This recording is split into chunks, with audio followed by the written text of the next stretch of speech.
প্রিয় সাংবাদিক বন্ধুগণ, আমরা আজকে ত্রিপুরা জন অধিকার সংগ্রাম পরিষদ কেন্দ্রীয় কমিটির পক্ষ থেকে আজকের এই সাংবাদিক সম্মেলন আহ্বান করছি। সকলকে ধন্যবাদ। আমাদের আজকে মুখ্য বিষয় হচ্ছে এসআইআর নিবিড় ভোটার তালিকা সংশোধন যে প্রক্রিয়া, তার বিরুদ্ধে আমরা তীব্র প্রতিবাদ জানিয়ে আজকের এই আমাদের সাংবাদিক সম্মেলন। আপনারা জানেন আজকে ভারতবর্ষে আজকে মোদির নেতৃত্বে বিজেপি এবং আরএসএসের শাসনে আজকে সারা ভারতবর্ষ জুড়ে সংখ্যালঘু অংশের মানুষ, ভাষাগত সংখ্যালঘু, ধর্মীয় সংখ্যালঘু অংশের মানুষ থেকে শুরু করে আজকে বিভিন্ন খেটে খাওয়া অংশের মানুষ, শ্রমিক এবং শ্রমজীবী অংশের মানুষের উপর যেভাবে রাষ্ট্রীয় নিপীড়ন এবং আক্রমণ চলছে, আজকে বিভিন্ন জায়গায় আমরা দেখছি যে সেসব খেটে খাওয়া মানুষের তাদের বৈধ কাগজপত্র নাগরিক থাকা সত্ত্বেও তাদেরকে বিভিন্নভাবে তাদের রাষ্ট্রহীন এবং বেনাগরিক করার উদ্দেশ্যে আজকে লেগে পড়ছে এবং তাদেরকে রাষ্ট্রহীন করে শুধুমাত্র সেই কর্পোরেট পুঁজি দালালদের সস্তা শ্রমিকে পরিণত করার জন্য, তাদের দাস শ্রমিকে পরিণত করার জন্য বিভিন্নভাবে চক্রান্ত শুরু হয়েছে। আমরা দেখেছি তাদের বিভিন্নভাবে রাষ্ট্রীয় মদতে তাদের বুলডোজার দিয়ে ঘরবাড়ি ভেঙে ফেলা হচ্ছে, তাদের শেষ সম্বল বসত বাড়ি ঘুরিয়ে ফেলা হচ্ছে। সারা ভারতবর্ষ জুড়ে সেটা আমরা দেখতে পাচ্ছি এবং সেখানে বিভিন্নভাবে আরএসএস তাদের যেটা মনোবাদী, তাদের ধ্যান ধারণা, সেখানে রিজার্ভেশন সেই সংরক্ষণ উঠিয়ে দেওয়া হচ্ছে এবং তাদের যে একটা যে মনোবাদী ধ্যান ধারণা এবং সেখানে যেটা নিচু অংশের তথাকথিত নিচু অংশের মানুষ, সেই শ্রমজীবী অংশের মানুষ, তাদেরকে বেনাগরিক করার একটা প্রচেষ্টা শুরু হয়েছে এবং রাজনৈতিক দিক দিয়ে যে বিজেপি বিরোধী মতাদর্শের যেই সব রাজ্যগুলিতে সরকার রয়েছে এবং সেখানে তাদেরকে ভোটাধিকার বঞ্চিত করে সেই সরকার ভেঙে দেওয়ার জন্য বিভিন্নভাবে আজকে নির্বাচন কমিশনকেও তারা ব্যবহার করছে। আজকে আমরা দেখলাম যে নতুনভাবে এসআইআর বিহারের নির্বাচনের প্রাক্কালে কমিশন ঘোষণা করেছে এবং সেখানে নির্দেশ দেওয়া হচ্ছে বৈধ নাগরিকত্ব প্রমাণ করার জন্য। আমরা দেখলাম আজকে সেই ভারতবর্ষের কোটি কোটি শ্রমজীবী অংশের মানুষ তাদের শুধুমাত্র বাঁচার জন্য, যেখানে কর্মসংস্থানের কোনো ব্যবস্থা নেই, সেখানে স্বাস্থ্য শিক্ষার কোনো বাসস্থানের কোনো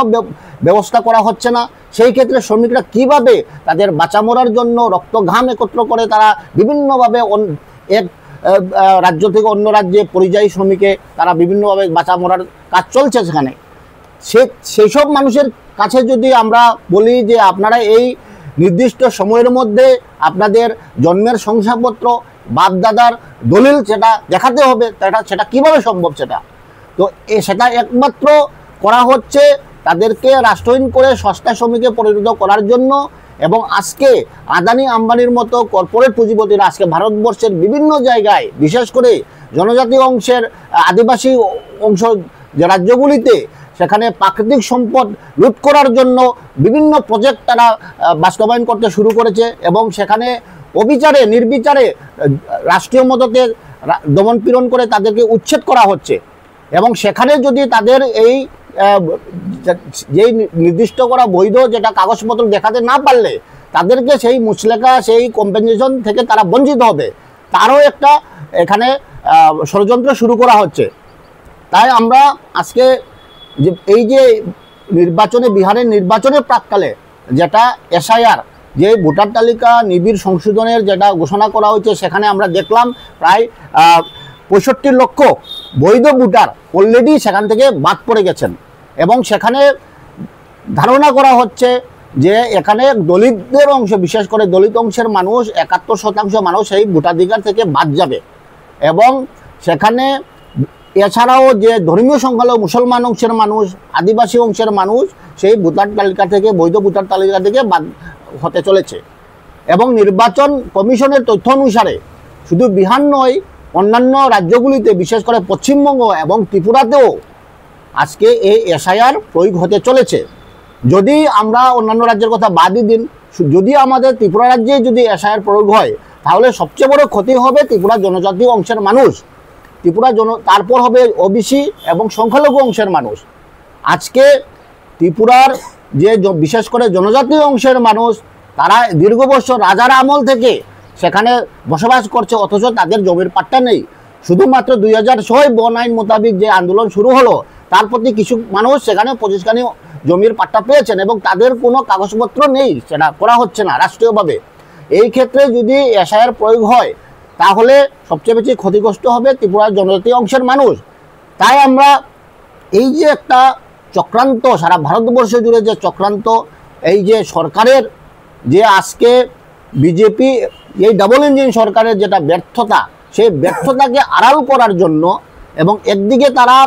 সেই কর্পোরেট পুঁজি আদানি আম্বানির মতো তাদেরকে মদত দেওয়া, অন্যদিকে সে তাদের সরকারের যে ব্যর্থতা, যেই শিক্ষা, স্বাস্থ্য, বাসস্থান, কর্মসংস্থান যে তারা দিতে পারেনি, সেই ব্যর্থতাকে আড়াল করার জন্য তারা বিভিন্নভাবে সেই বিভাজনমূলক রাজনৈতিক তারা শুরু করেছে। কখনো এনআরসির নামে, কখনো সিএর নামে,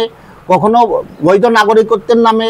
এই যে এবং বর্তমানে এই যে নেগেটিভ এসআইআর নামে তারা শুরু করে দিয়েছে। এবং সেই বিশেষ করে সংখ্যালঘু অংশের, মুসলমান অংশের মানুষ, দলিত অংশের মানুষকে একটা আতঙ্কের মধ্যে তারা দিন গুজরান করতে হচ্ছে।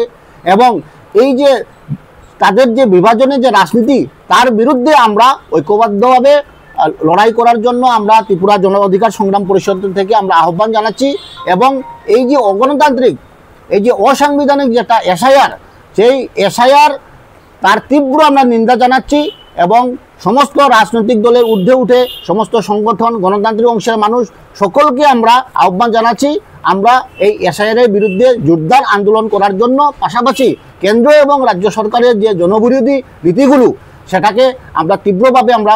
প্রতিবাদ আন্দোলন করার জন্য আমরা সকলকে আমরা আহ্বান জানাচ্ছি। আমাদের যিনি বললেন